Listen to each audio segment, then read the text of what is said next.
मेरे साथ खास मेहमान जुड़ेंगे, कर्नल शिवदान सिंह कुछ ही देर में मेरे साथ कनेक्ट होंगे, group captain UK Devnath sir मेरे साथ इस वक्त कनेक्ट है, और पाकिस्तान से पत्रकार हुसैन जावेद जी, आप स्क्रीन पर देख पा रहे होंगे उनको। बहुत स्वागत आप सभी का। पहला सवाल हुसैन जावेद जी आज आप ही से ले लेते हैं। आपने तो पहले पिछली दफा जब मैंने डिस्कशंस में आपको बुलाया था, जब डिस्कशन में आप आए थे मेरे साथ, हमने बड़ी बड़ी डिबेट्स इस पर की है, और आपसे जब मैंने पूछा कि हाफिज सईद का है, आपने कहा कि जेल में बंद है। अब ये सैफुल्ला कैसे घूम रहा है, जलसे कर रहा है साहब, ये तो इतनी परमिशन। जी मैम, सबसे पहले आपका शुक्रिया कि आपने इनवाइट किया, और देवनाथ जी को भी सलाम। देखिए, मैं उम्मीद कर रहा था, नया साल है, कुछ नई फ्रेशनेस आनी चाहिए इंडिया के अंदर भी, पाकिस्तान के अंदर भी एक नया आगाज होना चाहिए। बट आज जब आपका शो स्टार्ट हुआ और आपका टॉपिक जब मुझे पता चला, तो मैं समझ गया कि साल बेशक नया है, लेकिन बातें वही इस तरह चलती रहेगी। It's okay, it's part of sir आप गेम। लेट, मुझे देखिए, लग रहा है आज आप लेट उठे हैं, 10 बज रहे हैं सर।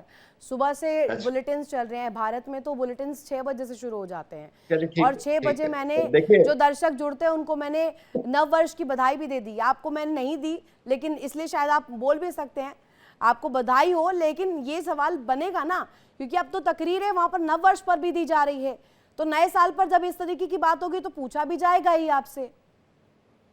चले, आपको भी नए साल की शुभकामनाएं, और सर को भी। अच्छा देखें, बात यह है कि सबसे पहली बात तो ये, पिछले पूरे हफ्ते भी मैं इंडियन मीडिया पे रहा, कई शोज का हिस्सा बना, तो वहां पे उस टाइम जितने भी इस तरह एनालिस्ट थे या जो रिपोर्ट्स इस तरह से चलाई जा रही थी, वो कुछ ऐसी थी कि नया साल आने वाला है और उससे पहले कोई बहुत बड़ी आतंकवाद की घटना हो जाएगी। लेकिन आज आप देखें, नए साल का सूरज आ गया, इंडिया के अंदर भी, पाकिस्तान के अंदर भी किसी किस्म की आतंकवाद की घटना कोई हो ही नहीं, और अच्छी बात है कि नहीं हुई है। ना कि इंडिया में हुई है, ना कोई अभी तक कोई पाकिस्तान में हुई। अच्छा आगाज है। मैं समझता हूँ कई दफा हम ऐसे लोगों के बयान को इतनी अहमियत दे देते हैं जिनको कोई सीरियस लिया नहीं करता। अब आपने जिस तरह अपनी रिपोर्ट बताई, आपने सैफुल्ला का इस तरह जिक्र किया, हमारे यहाँ किसी को सैफुल्ला के बारे में ना कोई इल्म है, ना इसकी कोई अहमियत है, और ना कभी हमारे किसी टॉक शो का मुद्दा बनता है। इवन आपको हैरानी होगी सुन के, इनका तो कोई इंटरव्यू भी नहीं चलता, जो बकौल जैसे इनके बारे में कयास किए जाते हैं कि इतने आजाद हैं कि जलसे कर रहे हैं, तकरीरें कर रहे हैं। मैं लाहौर में रहता हूँ, मुझे नहीं पता कि ये कहाँ पे इस तरह के सेमिनार्स होते हैं जहाँ पे इस तरह के लोग आते हैं। तो इनको तो ना इनके हमें वेयर अबाउट्स का पता है, ना इनको हम बिल्कुल इस तरह से जानते हैं। दूसरी बात यह है कि आप ये देखें कि मैं वही बात करूंगा कि इसमें इंडिया को सोचना चाहिए, आप लोगों को सोचना चाहिए, क्योंकि आपकी रिपोर्ट सुन के मेरे जहन में यही आ रहा था कि एक तरफ आप सैफुल्ला की बात कर रहे हैं, जैश या एलटी की बात कर रहे हैं, फिर आप साथ ये भी कह रहे हैं पाकिस्तान को भी इसके साथ क्लब कर दिया, जैसे ये हमारे एसेट है और ये हमें कुछ इस तरह करके देंगे, और कश्मीर अरे एक हुसैन सेब की जावेद तरह सुनिए ना, महसूस सुनिए हो जाएगा। प्लीज प्लीज, ठीक हमारा है, मैं क्या आपकी ताल्लुक सारी है इनके बातें साथ? सुन रही थी, बहुत देर से सुन रही हूँ मैं आपको। पहले तो आपने कहा कि ये भूमिका इंडियन मीडिया बना रही है। मैं आपको पहले क्लियर कर दूं, आप इंडिया डेली पर जुड़े हैं, इंडिया डेली पर इस तरह की कोई खबर नहीं चली है, कोई जानकारी नहीं दी गई है कि यहाँ पर आतंकवाद की कोई घटना होने वाली है, इससे जुड़ी हुई कोई भी अपडेट भारत में हमने तो नहीं दिया इंडिया डेली को लेकर। मैं इतना तो आपको 100% गारंटी के साथ बात रख सकती हूँ। सुनिए पहले मेरी बात कंप्लीट की करने दीजिएगा मुझे। दूसरी बात ये रही, आपने कहा कि सैफुल्ला को कैसे पाकिस्तान के साथ कनेक्ट किया जा रहा है, क्यों किया जा रहा है। सैफुल्ला को पाकिस्तान के साथ इसलिए कनेक्ट किया जा रहा है क्योंकि वहां पर 4-4 घंटे फेसबुक लाइव करता है वो शख्स, और वो शख्स लाहौर से मीटिंग करता है सर। तो लाहौर तो आपका कहां पर है, बताइए मुझे। मैम, मेरी बात सुने। अब एक शख्स ने अगर इंडिया को इतना आसानी से प्रोवोक कर दिया है कि वो फेसबुक लाइव पर है, उसमें वो लगा दे कि मैं लाहौर में हूं, तो फिर आप मान लेंगे वो लाहौर में है। यही तो बात है इन लोगों की कामयाबी है कि जब चाहे वो आपको इस तरह से प्रोवोक कर सकते हैं, और आप लोग हो भी जाते हैं। हुकूमत पाकिस्तान को, स्टेट को, इनके साथ क्यों आप इस तरह नत्थी कर रहे हैं? हमने कोई ऐसा बयान स्टेट लेवल पे दिया नहीं कि हम इंडिया के साथ एक जंग चाहते हैं या इंडिया के साथ कोई कशीदगी चाहते हैं। हम तो ये बयान भी नहीं आता कि कश्मीर हमने जंग से हासिल कर रहा है। मैं स्टेट और हुकूमत के लेवल की बात कर रहा हूँ। ये मुद्दे हैं हमारे बीच में, आज से तो नहीं है ना, पिछले 50-60 साल से। लेकिन सबको पता है, सेम वॉइसेस यही कहती हैं कि इनको बातचीत से ही हल होना चाहिए। और रही बात एक बात मैं बता दूं, अभी जो आपने उनका स्टेटमेंट सुनवाया, जिसमें उन्होंने कहा जूनागढ़ की बात कर रहे हैं, हैदराबाद दक्कन की बात कर रहे हैं। देखें, अच्छा हुआ बुरा हुआ, ये मसले 60-70 साल पहले हल हो चुके हैं। और स्टेट लेवल के ऊपर हमारा हैदराबाद पे क्या क्लेम है? कोई क्लेम नहीं। It's a part of India. It is as clear as it is. इससे ज्यादा अगर आपने एक इस तरह के लोग, एक आदमी की बात सुननी है जिसकी ना कोई सियासी जुमात है, ना कोई इसको ऐसा कोई वजूद है, कि तो फिर आप उसके बयान को जो मर्जी समझ लें। पाकिस्तान इसके साथ बिल्कुल भी नहीं खड़ा, और इसके बयान को पाकिस्तान के साथ मत जोड़िए। अब आप कहेंगे कि ये पहलगाम के पीछे था। सुनिए ना हमारे हुसैन पास जावेद जी, आपने सुनिए कोई हुसैन ऐसा जावेद जी, सबूत सुनिए। दिखाइए कि हम इसका नाम हमने इंडियन मीडिया में। कुछ दिन पहले ना मैं आपको पूरा शब्दशः भी बताऊंगी, मैं उसी को ढूंढ रही हूँ। वो एक वर्ड उन्होंने सैफुल्लाह कसूरी ने बोला था, इससे पहले उनका एक बयान बहुत वायरल हुआ था। अभी की बात कर लेते हैं, मैं वो तब तक ढूंढती हूँ और आपके सामने वो आंकड़े रखना चाह रही हूँ मैं। लेकिन पाकिस्तान जो कहता है वो करता नहीं है, ये बात भी आप डिनाई नहीं कर पाएंगे, क्योंकि अभी जो हम देख रहे हैं सैफुल्लाह की तस्वीर, भारत के खिलाफ लश्कर ने जो ये जहर उगला है।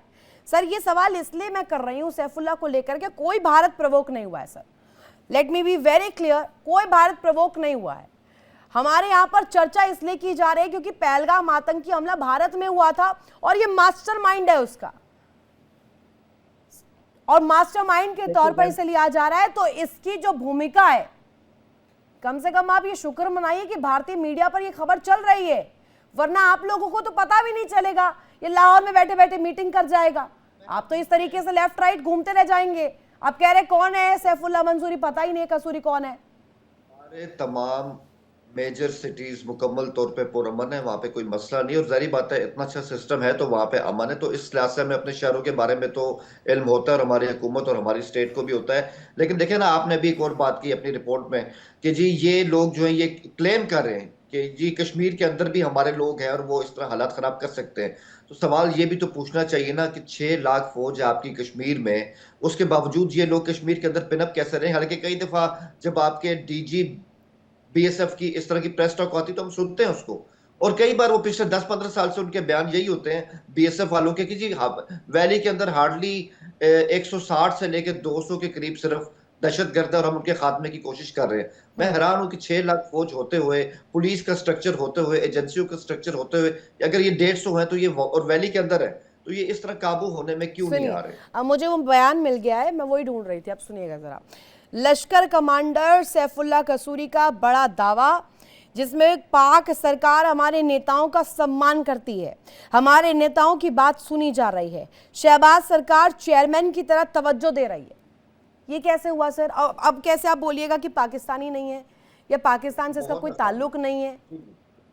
मैम बहुत आसान है मेरे लिए इस बात को रिस्पॉन्ड करना कि जब मैं आपको ये कह रहा हूँ कि इनके बयान को सीरियस मत लीजिए, तो आपके ख्याल हम इनके बयान को सीरियस लेते हैं? ये हमारे साथ अपने आप को नथी कर रहे हैं कि ये हमारे साथ सीरियस जुड़े, तो लेना आप आपके पड़ेगा साथ ना ऐसे सर। ही नहीं होगा। नहीं, आप मत लीजिए सीरियस, क्योंकि आप लोगों को तो आदत हो गई है आतंकियों को पाल पोस कर रखने की। नहीं, हमें आप कोई हाफिज आदत नहीं, हम सईद तो पर उनके आज खिलाफ तक जंग कर रहे हैं। हाफिज सईद पर आज तक एक जवाब नहीं दिया। उसामा बिन लादेन कहाँ मिला, इस पर आपको जब पूछ लूंगी तो अब आप फिर आपके वही शो में कहेंगे उसामा बात। के बारे में देखिए, आपके शो में उसामा के बारे में इतनी दफा मैं बता चुका हूँ, चले मैं तो आपके लिए दोबारा रिपीट दोहराइए कर देता प्लीज, हूँ। प्लीज दोहराइए। यस।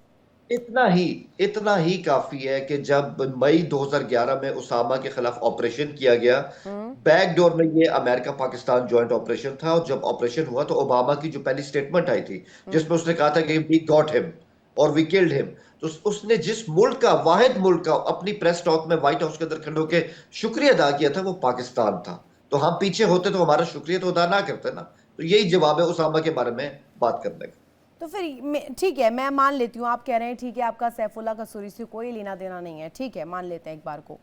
लेकिन फिर वो कश्मीर वाली जो बात सामने आ रही है, इस पर क्या शहबाज कुछ सोच रहे हैं? शहबाज शरीफ साहब आपके?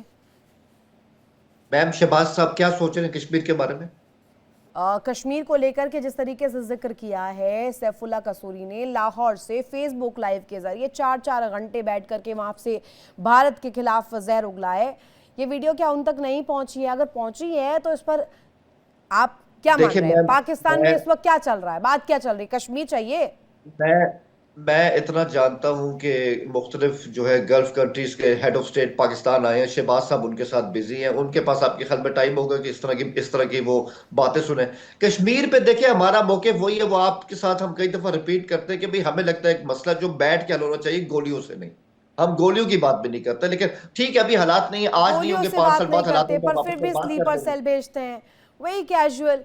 गोलियों से बात नहीं करते फिर भी स्लीपर सेल्स आ जाते हैं यहाँ पर। बैसरन घाटी में आतंकी पहुंच जाते हैं, कलमा पढ़वाते हैं, नहीं पढ़ते हैं तो गोली मार देते हैं।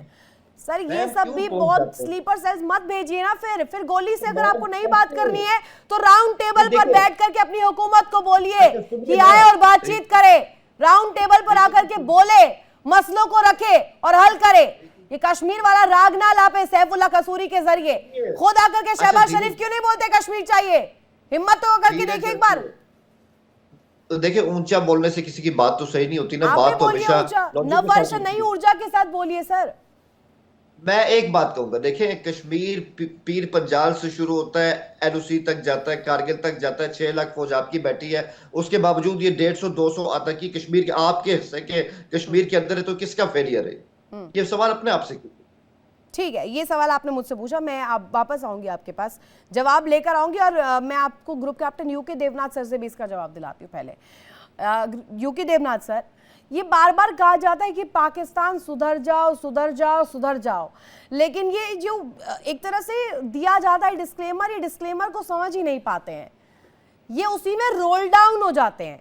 और अभी तो एक बहुत बड़ा का दिलचस्प चीज सामने आ रही है, वो ये कि नाकामी है, बौखलाहट है, क्या है, मतलब सुधरने का एक भी तरीका नहीं अपना रहे। आप सैफुल्लाह कसूरी को देखिए, मास्टरमाइंड है पहलगाम आतंकी हमले का, वो ये बात कह रहा है। और यहाँ पर हुसैन जावेद जी डिफेंड कर रहे हैं कि पाकिस्तान से उसका ताल्लुक नहीं है, और आप सैफुल्लाह की बात पर रिएक्ट कर रही हैं, और भारत प्रवोक हो रहा है। सबसे इंपॉर्टेंट रितु जी, गुड मॉर्निंग। नए साल की शुभ कामनाएं सभी दर्शकों को। आपको भी सर। हुसैन जावेद जी, हैप्पी न्यू ईयर। होता ये है कि जो हुसैन जावेद जी कह रहे हैं, मैं उम्मीद करता हूं कि ये सच्चाई है, और आने वाले समय में हुसैन जावेद जी कह रहे हैं वो पाकिस्तान की स्टेट पॉलिसी में भी नज़र आएगा। मैं अमेरिका की state sponsor of terrorism report पढ़ रहा था, 2018 की रिपोर्ट है वैसे। इस रिपोर्ट में कहा गया है कि पाकिस्तान जो है वो दुनिया भर में टेरर एक्टिविटीज़ को कंटिन्यूसली बढ़ावा दे रहा है, सेफ हेवन है टेररिस्ट के लिए। सबसे बड़ी बात इस रिपोर्ट में ये कहा, अमेरिका की रिपोर्ट है जी, कि, और ये सेनेट में पेश की गई थी, तो कोई प्राइवेट रिपोर्ट नहीं है। इसमें कहा गया है कि पाकिस्तान लगातार टेररिस्ट ग्रुप्स को ऑर्गेनाइज कर रहा है, प्लान कर रहा है, फंडिंग कर रहा है, उनको कम्युनिकेशन और टेक्निकल सपोर्ट दे रहा है, रिक्रूटमेंट हो रही है। सबसे बड़ी बात है कि उनको ट्रेनिंग देने के बाद उनके जो एरिया ऑफ इंटरेस्ट है, ये वाला शब्द बड़ा ध्यान से सुनना पड़ेगा, वहाँ तक भेजने में पाकिस्तान एक्टिवली मदद करता है। तो जाहिर बात है, जब अमेरिका कहता है कि एरिया ऑफ इंटरेस्ट, तो शायद इस रिपोर्ट में वो सोच रहे हैं कि पाकिस्तान से टेररिस्ट जो हैं अमेरिका पहुंच रहे हैं या कहीं भी जा रहे हैं। लेकिन यकीनी बात है कि इनमें से कुछ टेररिस्ट का एरिया ऑफ इंटरेस्ट जो है वो हिंदुस्तान भी है। जहाँ तक पाकिस्तान का स्टेट स्पॉन्सर्ड टेररिज्म एक्ट दुनिया में या भारत में है, ये एक डॉक्यूमेंटेड फैक्ट है। भारत सरकार बार बार इस मुद्दे को पाकिस्तान की सरकार के साथ उठाती है, और वहाँ से रेस्पॉन्स, अच्छी बात है कि रेस्पॉन्स आता है, लेकिन रेस्पॉन्स हमेशा वही आता है कि पाकिस्तान का इन टेररिस्ट एक्टिविटीज़ के साथ कोई लेना देना नहीं है। सैफुल्लाह जैसे हुसैन जावेद जी कह रहे हैं, सैफुल्लाह जैसे छुटभैया अगर कोई बयान देते हैं, तो किसी भी देश में दूसरे देशों के खिलाफ इस तरह का बयान देना आज के नए ज़माने के दुनिया में शायद फिट नहीं होता है। हिंदुस्तान में मैं आपको एग्जांपल देता हूँ, हमारे यहाँ पर अगर कोई इस तरह से ओपनली पाकिस्तान चीन को नष्ट कर देगा, तबाह कर देगा, इस तरह के बयान देगा, तो डेफिनेटली हिंदुस्तान सरकार सुओ मोटो नोटिस लेते हुए उस व्यक्ति को डिटेन करेगी और उसकी काउंसलिंग करेगी। जी, लेकिन यूके देवनाथ सर, मैं आज ये पर्सपेक्टिव जो है ये समझना चाहती हूँ, आप मुझे ये समझाइए, क्योंकि आप सबसे बेहतरीन तरीके से इनको समझते हैं। ये जो इस तरीके की हलचल करवाते हैं या करते हैं, इसे इनिशिएट करते हैं, चाहे वो पाकिस्तान के ज़रिए हो, स्लीपर सेल्स भेजने के माध्यम से हो, लेकिन जो ये अभी बयान सामने आया है, इसको अगर मैं कॉन्सेंट्रेट करके देखूं तो ये क्या व्यक्तिगत बयान है, या ये सरकार की शह पर दिया गया बयान है? सरकार को भी पता है, यानी कि उसकी भी मौन स्वीकृति इस बयान पर है, या ये एक संगठन से जोड़ करके महज देखा जाए? देखिए, पाकिस्तान में जो इंडिया सेंट्रिक टेरर ग्रुप्स हैं उनको पाकिस्तान में जाहिर बात है उनको तो एनजीओ माना जाता है, चाहे लश्कर तैयबा हो, जैश ए मोहम्मद हो। होता क्या है ये मैं बताना चाहता हूँ कि ये सारे जो ग्रुप्स हैं ये पाकिस्तान की ऑर्गेनाइजेशन जो है, डीप स्टेट जो है, उनके एसेट हैं। मैं इसलिए बोल रहा हूँ कि देखिए भारत में भी हम जैसे अभी जैसे ओपन सीक्रेट है, जैसे बांग्लादेश में इतनी हरकत हो रही है तो जाहिर बात है भारत में भी हमारी जो इंटेलिजेंस एजेंसीज हैं वो दो तरह के एसेट बांग्लादेश के लिए मेंटेन करती हैं। एक तो इस तरह के एसेट जो कि भारत में हैं और बांग्लादेश के बारे में खबर देते हैं। दूसरे एसेट हम लोग बांग्लादेश के लिए कैसे मेंटेन करते हैं, ये भी ओपन है, बांग्लादेश भी करता है कि जो ज़रूरत पड़ने पर बांग्लादेश के अंदर जाकर हमारे लिए एक सपोर्ट बेस तैयार कर सकते हैं।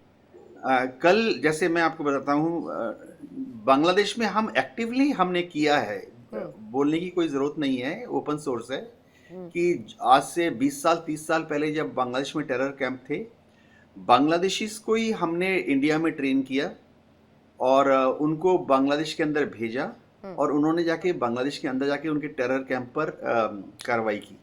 ठीक है। तो ये जो चीज़ है दुनिया की सारी इंटेलिजेंस एजेंसीज करती रहती हैं। सिर्फ फ़र्क ये है कि हमने बांग्लादेश को डिस्टेबलाइज करने की कोशिश नहीं की, हमने सिर्फ बांग्लादेश में एजेंट्स भेजकर बांग्लादेश के अंदर जो टेरर कैंप थे उनको न्यूट्रलाइज किया हमारे एसेट्स का इस्तेमाल करते हुए। लेकिन जब पाकिस्तान की स्टोरी शुरू होती है तो पाकिस्तान का मकसद हिंदुस्तान के अंदर हमारे जो एक डेमोक्रेटिक सिस्टम है, एक एस्टेब्लिश्ड स्टेबल मोड है जम्मू एंड कश्मीर में भी, उसको डिस्टेबलाइज करने की कोशिश कर रहे हैं। हुसैन जावेद जी जब कह रहे हैं कि 6 लाख फौज जमा है, चलो बड़ी तादाद में फौज वहाँ पर है, 6 लाख नहीं है, कम है। और जो फौज है वो ज़्यादातर चीन के बॉर्डर की तरफ है, अक्सर चीन की तरफ है। लेकिन ठीक है, वो कह रहे हैं ज़्यादा फौज और पुलिस है, इसमें कोई शक नहीं है। किसी भी अगर आप गूगल करेंगे आपको पता लग जाएगा, 6 लाख नहीं है, कम है। 6 लाख तो भारत की फौज का आधे से ज़्यादा नफरी है।